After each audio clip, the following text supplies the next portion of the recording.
ఆయన గతంలో ఉమ్మడి ఆంధ్రప్రదేశ్ రాష్ట్రంలో సమైక్యాంధ్ర కోసం అంత ఎత్తున కార్పొరేట్ ఉద్యమం జరుగుతుంటే ప్రత్యేక తెలంగాణ అనేది 60 ఏండ్ల తెలంగాణ ప్రజల చిరకాల వాంఛ. వారి ఆకాంక్ష నెరవేరకుండా అడ్డుపడడం భావ్యం కాదు. మీరు ఎన్ని ఉద్యమాలు చేసినా, కుట్రలు చేసినా సోనియా గాంధీ తెలంగాణ రాష్ట్రాన్ని ఇచ్చే తీరుతుంది. అది కూడా హైదరాబాద్తో కూడిన తెలంగాణ రాష్ట్రాన్ని ఇచ్చే తీరుతుంది. కావున సమైక్య రాష్ట్రం కోసం కాకుండా నవ్యాంధ్ర రాష్ట్రానికి రాజధాని నిర్మాణం కోసం పోరాడాలి. ఆ విధంగా కేంద్రం మీద ఒత్తిడి తీసుకురావాలని సూచించారు. ఆయన అన్నట్లే హైదరాబాద్తో కూడిన తెలంగాణ రాష్ట్రం వచ్చింది. అటు తర్వాత నవ్యాంధ్ర రాష్ట్రంలో అధికారంలో తెలుగుదేశం పార్టీ చెందిన నేతలు రాష్ట్రాభివృద్ధి కోసం, స్వయం అభివృద్ధి కోసం పాటుపడుతూ పలు అవినీతి కార్యక్రమాలు పాల్పడ్డారు. నారా లోకేష్ రాజ్యాంగేతర శక్తిగా పనిచేస్తున్నారు అని ఉన్నది ఉన్నట్లు ఆయన కుండలు బద్దలు కొట్టినట్లు మాట్లాడారు. ఇంతకా ఆయన ఎవరో ఈ పాటికి అర్థమై ఉంటుంది అనుకుంటా.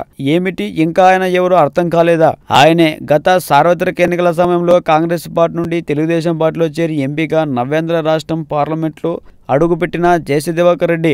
ప్రస్తుతం రాష్ట్రంలో వైజాగ్లో గత 3 రోజులుగా తెలుగుదేశం పార్టీ యొక్క పండుగ అయిన మహానాడు కార్యక్రమం జరుగుతున్న సంగతి తెలిసిందే.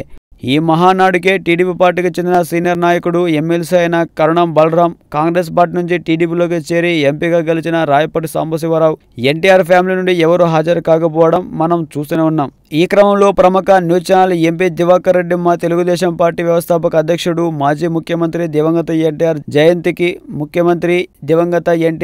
జయంతికి ఎన్టీఆర్ ఫ్యామిలీ సభ్యులు ఎవరు ఆహ్వానం పంపలేదంట. అంతేకాకుండా మహానాడుకు కూడా ఎవరూ పిలవలేదంట కదా అని విలేకరులు అడిగిన ప్రశ్నలకు దిమ్మ తిరిగి బొమ్మ కనపడే జవాబిచ్చాడు.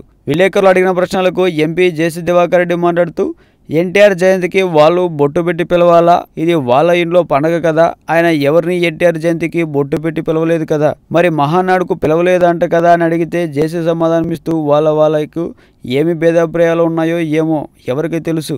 ఎన్ని ఉన్నా కానీ ఇలాంటి వాటికి హాజరు కావడం మంచిది కదా అని ఆయన సమాధానమిచ్చారు.